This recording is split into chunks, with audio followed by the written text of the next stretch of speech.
Welcome to the TalentGrow Show, where you can get actionable, results-oriented insight and advice on how to take your leadership, communication, and people skills to the next level and become the kind of leader people want to follow. And now, your host and leadership development strategist, Halelly Azulay. Hey, welcome back to the TalentGrow Show. This is Halelly Azulay. I'm your leadership development strategist. And this time I join with author and consultant Dan Rust, who talks about his latest book called Workplace Poker. You have probably seen it. You've probably heard of it. But there is a lot of gameplay and strategy that goes on in today's workplace. In fact, it's probably always gone on in every workplace. And some people engage in it productively. Some people engage in it malevolently, and some people take the ostrich approach. They stick their head in the sand and pretend it's not there. But here's the thing, just like with the ostrich, we can still see you. Your butt's in the air. So you can't really ignore this game. So I hope that you listen to this episode for some super specific and very, very actionable advice for how you can deal with some of the bad things that might happen, like backstabbers and such. And also ways for you to positively boost your success by promoting yourself in not an icky and sticky kind of way. I love how granular Dan gets in his advice, and I hope that you enjoy this episode. Thanks for tuning in, and here we go, episode 35. I'm here with Dan Rust, the founder of Frontline Learning, an international publisher of corporate training resources. Dan's award-winning keynote speeches and workshops focus on employee engagement, productivity, and career management. And for more than 20 years, Dan has been writing and speaking on a variety of career management topics. I am excited to have Dan with us to talk about his latest book, Workplace Poker. Are you playing the game or just getting played? Dan, welcome to the TalentGrow Show. Oh, thank you so much. It's great to be here. Excellent. And I'm really glad that you came on because your topic is a hot one, let me tell you, right? Everybody thinks about, well, actually, let me clarify. You know, we say workplace poker, what do we mean? And I know that you're talking about the workplace politics game, right? Essentially, the human dynamics in the workplace, which includes politics, both negative and positive, and all those other human things that happen under the surface at work and in a leadership role. Tell us a little bit about your professional journey. I will, and I'll keep it brief, but it is relevant because the thing that's important to know about me is that I'm a working guy like almost everybody else. While I do keynote speeches and I do presentations and I write books and I write articles, I have a regular day job, and I always have, and I always want to. I don't really want to be one of those people who is kind of disconnected from reality and is just, going about giving interesting speeches on theory. So I have a boss like everybody else. I have performance reviews like everybody else. My first serious job was in the U.S. Navy. I was an engineer on a U.S. submarine. Now that was many years ago, but from there I transitioned into the corporate world and in a training and development role. And for more than 20 years, I have been working as a training developer, an online learning developer, a skill assessment creator, as well as managing a team of trainers and other developers. And so day in and day out, I live in the real world. And the whole area of writing and speaking, it was just a natural extension. It wasn't honestly part of any particular plan. It was just that I saw things. I had thoughts. Whenever I shared them, either in print or in public speaking, they seemed to resonate well with people. And so it just kind of had a life of its own. Cool. So you developed that sort of as a parallel track to doing your work. You developed a voice and you built some kind of a platform to share about your insights and your learnings with others, even though that wasn't really your job. Yeah, and the natural, match was that I would facilitate a workshop on sales training or customer service or team building or leadership or productivity skills and spend a lot of time focused on that arena of career success, building up greater competencies. But over and over again, when we would have informal discussions with people about their careers, either during the breaks or after the program, the discussions oftentimes went to the other factors. I had someone ask me, I keep working on my skills. I keep getting better and better from a competency standpoint, but my career is flatlined, or it got derailed. I had a promotion. I was leading a team, and suddenly things got derailed because things didn't go well with a couple of people. And I began to see that as much as competency is important, in terms of a true leadership career that continues to accelerate throughout one's career, that's only half of the game. And that other half, that game under the game, as I call it in the book Workplace Poker, is pretty fascinating. It can also be frustrating, if you don't play it well. And I've had many people say to me, I don't play politics. I'm, almost disdainfully saying and I don't want any of my people playing politics. I just want them keeping their heads down and doing their job. And my perspective is this: because you work with human beings, you can't not play. The game is happening whether you like it or not. It's almost like, metaphorically, sitting at a poker table with your chips, on the line every single round, and you just sitting back and saying, well, yeah, the cards are being dealt, but I'm not going to play.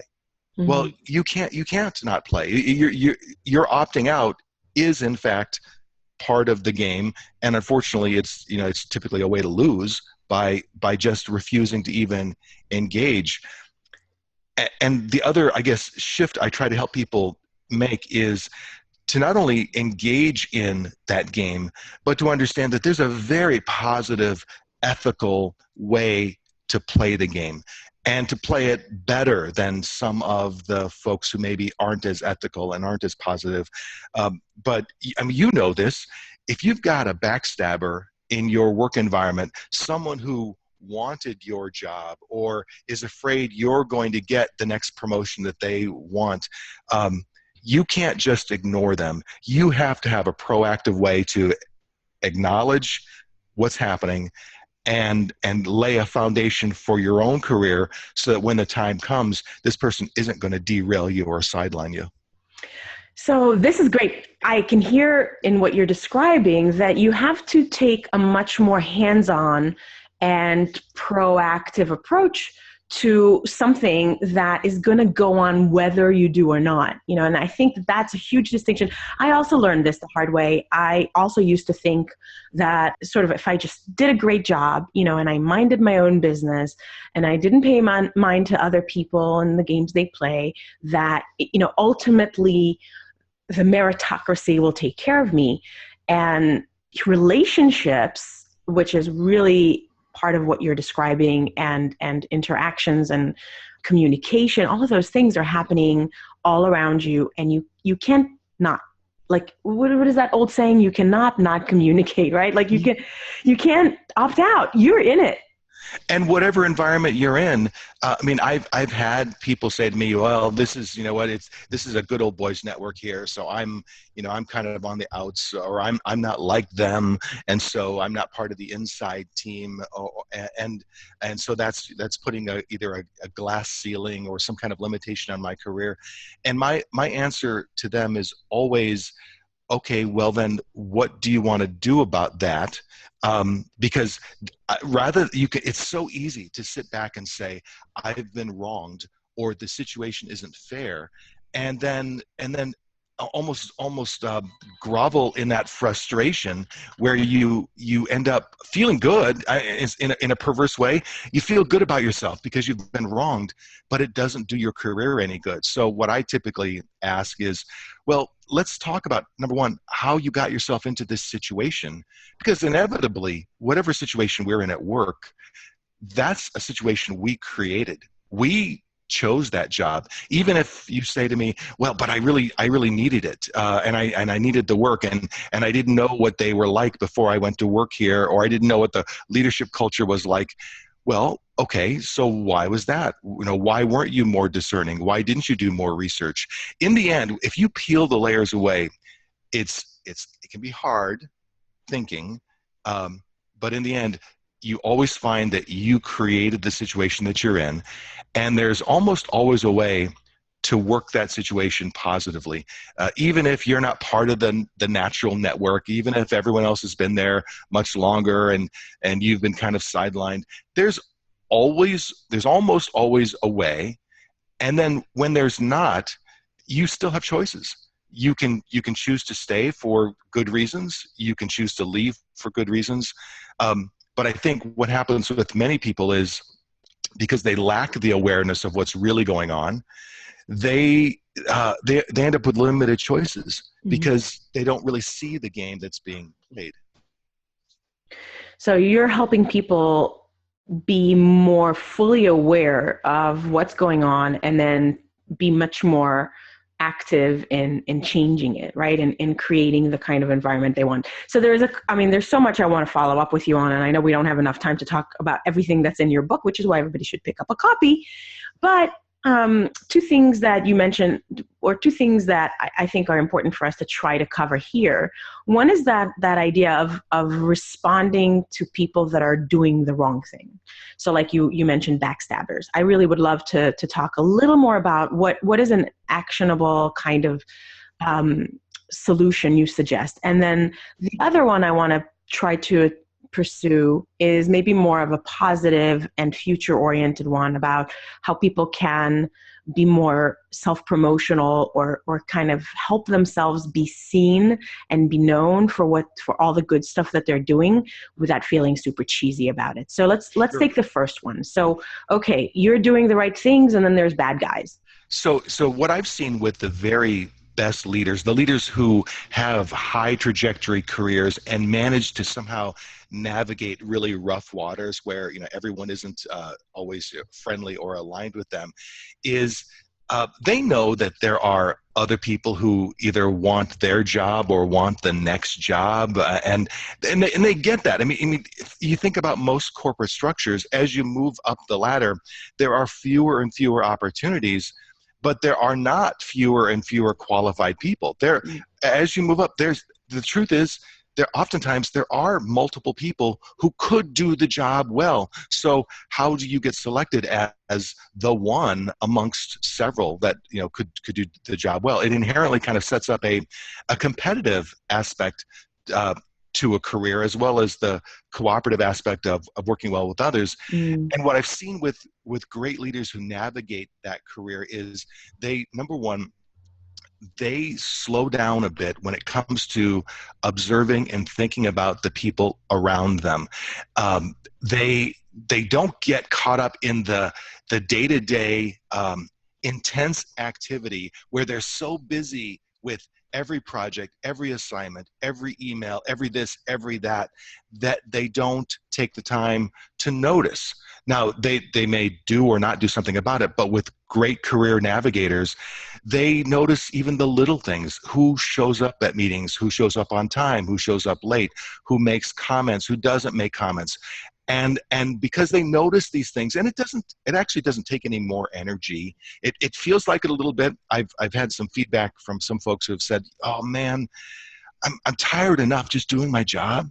Now you're saying on conference calls, I have to listen to what's being said and not being said. I have to listen for the undertone as well as the overtone. In meetings, I have to watch body language as well as all this stuff." And what I say to them is, it's a lot like starting a new exercise routine or exercising a new set of muscles, where initially it feels tiring, but over time you build up new muscle strength, and then it actually energizes you. So don't feel like it's actually adding more work. Over time, it actually becomes just a natural part of the way you are, so that you develop a radar, essentially, a human radar wherever you are. And then that radar leads to the next big difference I've seen with great career trajectory leaders. They don't take things personally when they've either been wronged, or when, let's say, they have someone who they know is complaining about them behind their back, or in some other way backstabbing them. Rather than judge it, rather than get caught up in the emotion of it, they observe all of that behavior almost like Jane Goodall observed chimpanzees back in the 70s. Jane, in the book Workplace Poker, I actually use her as an example where she, in her journals, observed plenty of really, lovely chimpanzee behavior, and she observed some really horrendous behavior. Chimpanzees killing each other, stealing each other's babies, killing each other's babies, all kinds of horrendous things. And she simply observed, because her goal wasn't to judge, it was to understand what the life of that group of chimpanzees was like. And the same is true in a human environment. I'm not saying you can ever completely get away from judging others, because we all have values that we bring to the table. But to the degree that you can step back emotionally and observe the backstabbing as just part of the human game, as opposed to getting mad about it, you're much more likely to play well if you've set that emotion aside. And I'm amazed at some of the leaders I've talked to who've truly been wronged. I mean, they've had people conniving, for their job, or talking about them behind their back, or working to orchestrate things behind. And instead of getting angry or frustrated, they simply acknowledge, well, that's part of the human game. I know what's going on, or I have a better sense of what's going on because of my radar. And then by setting the emotion aside, it allows them then to move to the third area, which is what I call level 2 or level 3 thinking. And what I mean by that is, most people will react to a backstabbing situation or something else, whatever it might be. And they'll react with level 1 thinking, which is basically, this happened and I'm going to react. Whereas a great leader plays a 2 or 3 or 4 phase chess game where he says, well, they're going to do this, I'm going to do this. What will be the likely outcome of that? And then what's my response to that? And what's that outcome? And what's my response to that? They're thinking 3 or 4 stages as opposed to just 1 stage in terms of their activity. And again, like I said before, initially it sounds exhausting.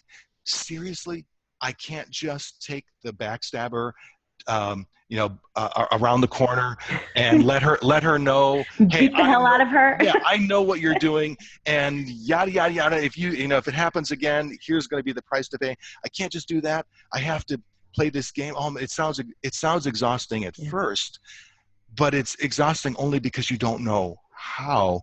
And as you get better at it, it actually, in the end, it actually is not only not exhausting, it's energizing. And even if it's not energizing, the thing is, it's career saving, because those are the situations that can derail a career. And as you move up the leadership ladder, the price to pay for a derailment gets higher and higher. And particularly in today's world, I mean, we all know this, no matter what the job numbers tell us, no matter what the economic reports tell us about the economy recovering. I always, whenever I use that word, I'm doing air quotes right now, even as we speak, as when we talk about a recovery. What we all know is that the market for well-paying white-collar jobs, particularly leadership role jobs, is tight. Every time a good role like that opens up, there is a battle for the best jobs. And so you have to, and the time to do battle isn't when the job's available, it's in the 6 or 18 months prior, when you're laying the foundation for winning whatever that battle might be.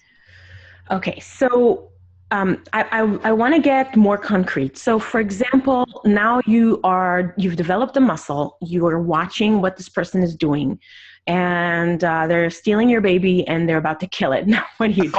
Okay. Because I'm pretty sure Jane Goodall didn't have her babies in there, or else she might have been a little bit less dispassionate, right? Mm-hmm. Yes. So let's say you just know a situation is going to occur, and you have thought your way through this 2 or 3 stages through it in terms of what your activities is going to be. Then at that point, once you've sort of laid that foundation, then you do have to take action. But I oftentimes say the first action should be to hug your backstabber, not literally, but metaphorically. Try hugging your backstabber, because number one, it's not what they're expecting.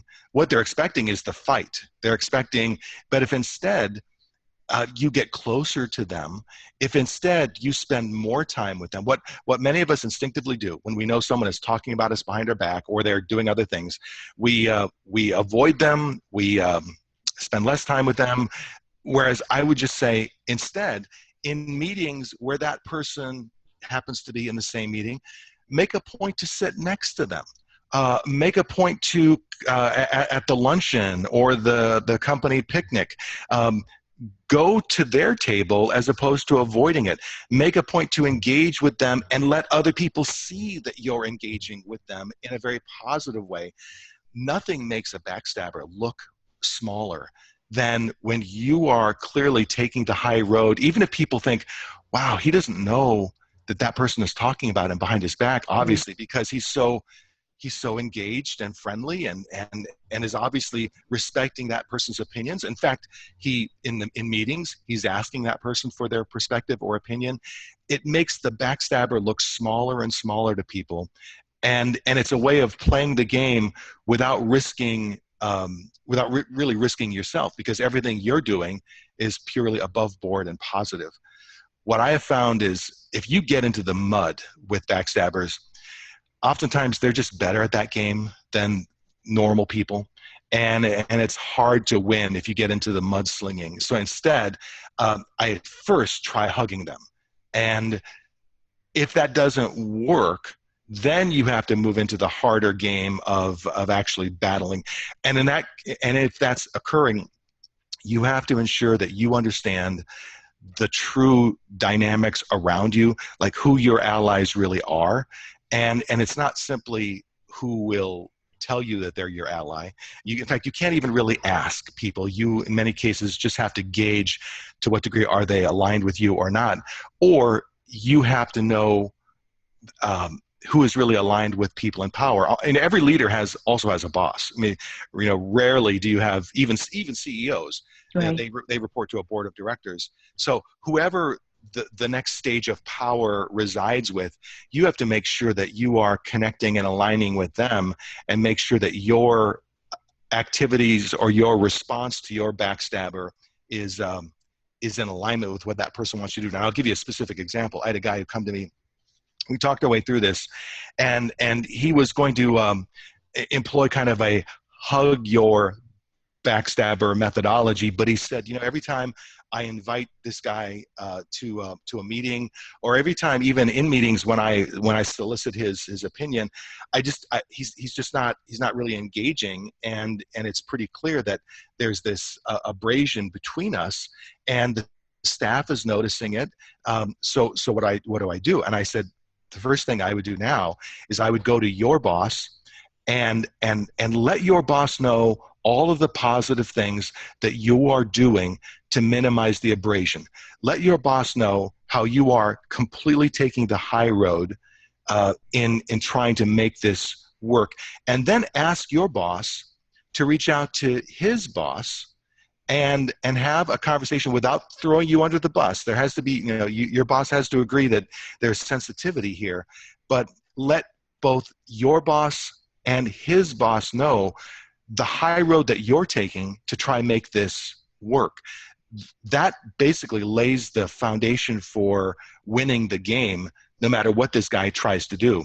But it's not going to happen if you don't lay that foundation with your boss and then have your boss approach his, assuming there's a level of openness there with the person that you're reporting. Right. So, right. and it even when I verbalize it like this, I know it sounds a little yucky. But here's the thing. Yeah, it is a little yucky. It's a shame that we have to do it. But if you don't, then the good guys don't win. Here's the thing, because the backstabber doesn't mind. He doesn't feel yucky to him. He's going to do whatever he feels he needs to do to try to win the game. So sometimes you have to toughen up a bit and understand, even though we're all told the modern work environment is all about team. You see the posters that say there's no I in team. Well, yeah, that's true, but there's also no team in promotion, usually. In the end, when it comes to promotions, we pick a person and we give it to that person. So there is a competitive as well as a cooperative aspect to any leadership career. And I think that's the one area, and feel free to, I know I'm just sort of talking here, so feel free to interrupt me, but the one area where I think when I deal with women specifically and women leaders, it's an area where they struggle a lot because I think they are more naturally built to cooperate than to compete, and naturally built to assume goodwill with others than bad will. And then when they do suddenly discover that someone is working against them, it just feels wrong, which it probably is wrong. But whether it feels wrong or not, you have to be willing to dig in and compete. Otherwise, someone's going to steamroll you. Wow.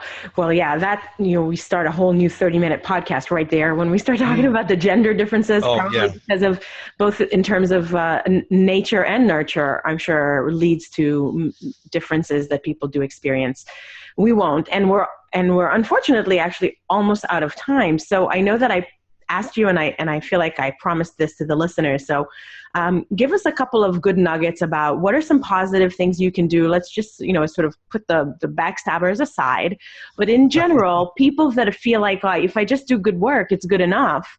And I know that you advocate, and I advocate, that you have to do some good PR for yourself and make sure that people know about the good stuff that you're doing. And some people feel like that's just, very icky. Yeah. And one of the great experiences in writing the book Workplace Poker was interviewing leaders who were really good self-promoters, but not in that Donald Trumpish sort of way, not in that boastful, yucky, cheesy sort of way. And please, don't assume anything politically. I'm just using him as an example because he's a good example of a lot of things. Yeah, we all know what I mean when you say Trumpish self-promotion. And I would say to any of your listeners, if any of you are also a billionaire New York real estate mogul, well, then it probably would work. So you could use his techniques if you are in fact that, because I think it works for his environment. But for the typical corporate environment, if you had a Donald Trump working down the hallway, in cubicle 9, and his manner was boastful and always promoting himself and always arguing, it just doesn't work. So instead, what I learned from many of these leaders is that they very actively self-promote, but in really subtle ways. And I'll give you some specific examples. Yes. One guy said to me, in every meeting, he was a mid-level manager / leader and very, very much interested in advancing his career. He said, in every meeting, I make sure that there's a reason for me to be there, meaning I never just sit there anonymously. He said, I won't take over the meeting. I won't toot my own horn, but I'm always looking for the opportunity to either ask a discerning question or to make a statement, or even sometimes to summarize thoughts, because what oftentimes happens in business meetings where planning is going on, there's a lot of stuff happening. And then suddenly the person who says, I'm hearing all of this, and if I could summarize what we seem to be saying, here is what I'm hearing. That person who does the summarizing, oftentimes people go, wow, that's profound. When in fact, all that person did was, kind of collect up and synthesize what everyone else is saying. Yeah. But you have to give them credit, because there's a value in synthesizing all of those thoughts. Yeah. What I also heard is that is the power of the whiteboard. One leader said, whenever I have an opportunity, I will step up to the whiteboard and try to describe or graphically represent what it is that we're talking about, or the challenges that we're addressing, or the bullet points that we're trying to all keep in our mind. And he said, the reason I do it is, number one, it's just a good practice because it helps everyone kind of get on the same page in terms of what we're talking about. But he also said, there is a power in that dry erase marker. He said, it's weird. It's you pick that thing up and you stand up and you go to the front of the room and you write something down, and everyone is focused on you. And of course, he said, what you write has to be good. I mean, if you're going to create a drawing that represents, the ideas, it has to make sense to right. And he said a lot of people are uncomfortable with that. They're uncomfortable with that innate leadership role of stand and deliver, stand and summarize. It's a subtle thing. And of course, you also don't want to get the reputation of, oh my God, there's Dan again with the dry marker. You know, every meeting he's got to be up. You know, you can't do it so much that it becomes a shtick. But and then someone else said to me, even on conference calls or webinars, that she always makes certain that she contributes, even if it's a topic where she's not necessarily a subject matter expert or she's just there to observe. She always makes some level of contribution because she doesn't want to be anonymous. She wants to be consistently viewed as a valued contributor in every environment. And she said to me, look, if we spend 45 minutes together in a meeting and all I do is sit and take notes, why am I really there? I mean, I need to create even at least a little bit of value in every single meeting, every single encounter, every single engagement. And that helped me understand a leader's sensitivity to that, in every one of these environments, to a small degree, they're putting on the show. And they need to make sure that the show is a good one. They're not just assuming that they can kind of go reactive in any of these environments. And then I think that in terms of, again, self-promotion strategies, there does come a time when it comes to things like performance reviews or other formal reviews, when you show up for that or when you're preparing for that, the truth is most leaders don't do a great job with performance reviews. And so if you're a mid-level leader and you are meeting with your more senior level leader, the thing to do is to prepare and to bring your case, bring your portfolio, bring your summary of the things that you've done, and bring evidence, not just a verbalized story, but truly bring evidence for the last 12 months. Here are the 8 projects, and I want to do a quick review of the metrics on those 8 projects. Do the work that you would hope your leader would be doing, but oftentimes they don't. And in many ways, you're setting an example for them to potentially be better when they do this in the future. But what you're also doing is you're helping them synthesize their own thinking. Don't assume if it's January of next year, don't assume that they remember the good thing you did in March of the previous year or February of the previous year. Yeah. You got to bring that all to the table. And then the last thing, because I know we're quickly running out of time, this was just a great idea that a guy shared with me. He said, when I'm planning out my year, I always pick one no-fail, high-profile project for the fourth quarter, because I know people have a short memory, and I don't want my boss having to try to remember back 3 quarters or 4 quarters to all the good things that I've done. So I always find a project that I know I can engage with in the fourth quarter.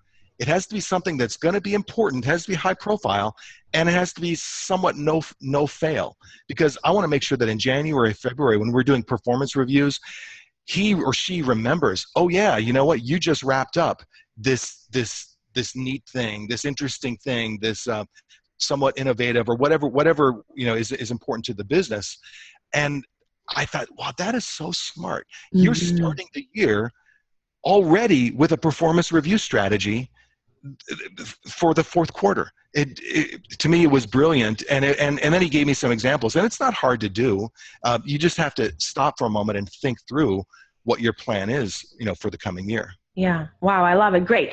I think this is really helpful, because you're helping to break down some of the kind of thinking that people need to engage in that, I mean, again, I know for myself, it used to be very foreign, and it took me a long time for that to drop, for me to just get it. And I don't know if you're familiar with the book, The Startup of You. Of course, yes. Yeah, it keeps popping up in my head. The idea that if you treat yourself like a startup, if you think about how do business people do this, right? I mean, how do brands do this? They don't just sit there and hope people remember them. They're constantly singing their own praises, creating opportunities to add value, but in a visible way, and then tracking that to help others remember it and to make it visible. And they're thinking through, what is my unique value proposition? What is unique about me? And then how do I reinforce that again and again so that my brand gets communicated throughout the organization? Absolutely. And you take ownership of it rather than leaving it in other people's hands. And some people feel uncomfortable with that. But it really, I mean, who better to take care of you than you, right? Hey, no one else is going to. No one. You really are the expert on you, and you're really the only person who really cares about your brand in an employment situation. Yeah. Good. I love it. It's a very, very empowering message. So, we are out of time. I always have the guests say one specific action that's really something that people can take right away that you think is going to be key in ratcheting up their success in their leadership or in their career success. What would be one thing that they can do? Okay, so I would just say, if I was going to recommend any one thing today now, I would say in this afternoon's meeting or today's conference call, wherever you are, slow down just a bit and ask yourself, what's really going on under the surface with all of these folks? That ever so slight slowdown has a huge amount of value. You'll be amazed at what you end up seeing and discerning, because you just took that moment to say, all right, in addition to all these bullet points that we have to get through, I'm just going to pay attention to what's really going on with folks. It's amazing what you will see. Great. And do you recommend that people journal about it, that they should track it in some way, like in a written form, or just sort of observe? For some people, it's helpful, and for me personally, it's helpful. Now, if you are going to collect your observations that are somewhat perhaps critical of others, keep your journal tight, or close to your vest. However, but I have found for some people, in terms of observing human dynamics, that just adds too much to the workload.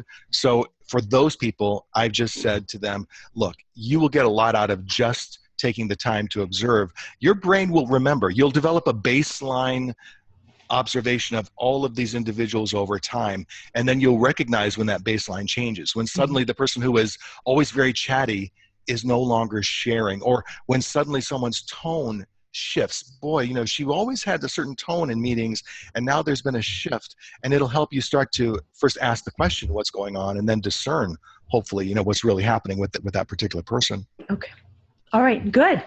Well, Dan, I really appreciate your time on the TalentGrow Show today, and I know that listeners are probably eager to learn a lot more about this very, very intriguing and probably fear-inducing concept of the game that's being played under the game. I'm going to link to everything in the show notes, and so how can people learn more about you and stay in touch? The website workplacepoker.com is the place to go to with lots more information. The book itself is available everywhere books are sold, including Amazon.com and BarnesandNoble.com. So the book is easily available, and let me say, you don't have to know poker or play poker. Workplace poker is truly just a metaphor for the game. So what's been great for me is to hear comments from so many women who have said, finally, a positive way, an ethical way to play the game that we all know is going on. It's just that it's always seemed so distasteful. Mm-hmm. Who wants to play that? So it's been really great to get feedback like that. Cool. Very good. And I am sure you are adding so much value to people and helping them break it down and play it masterfully.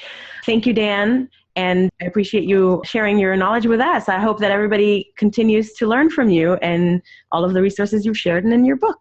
You're so very welcome. Thank you for this. All right. Take care. Now that's what I'm talking about. Very specific, very actionable. I hope that you feel empowered and have some ideas and that you'll take action on them, because of course, having ideas is one thing, but taking action is the only way to lead to skill development and improvement in your results.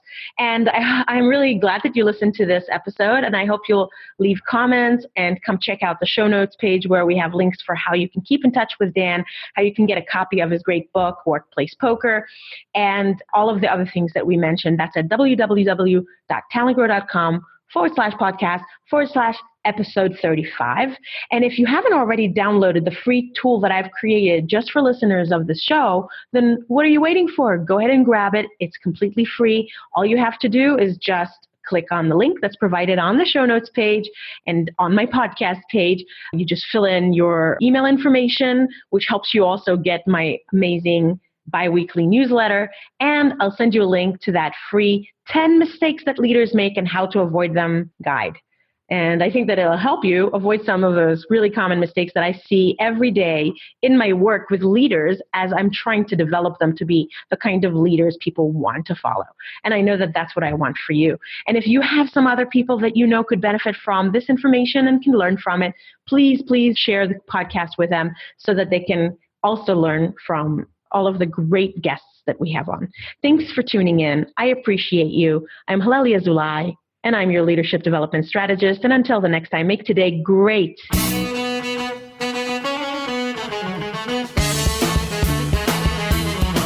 Thanks for listening to the TalentGrow Show, where we help you develop your talent to become the kind of leader that people want to follow. For more information, visit talentgrow.com.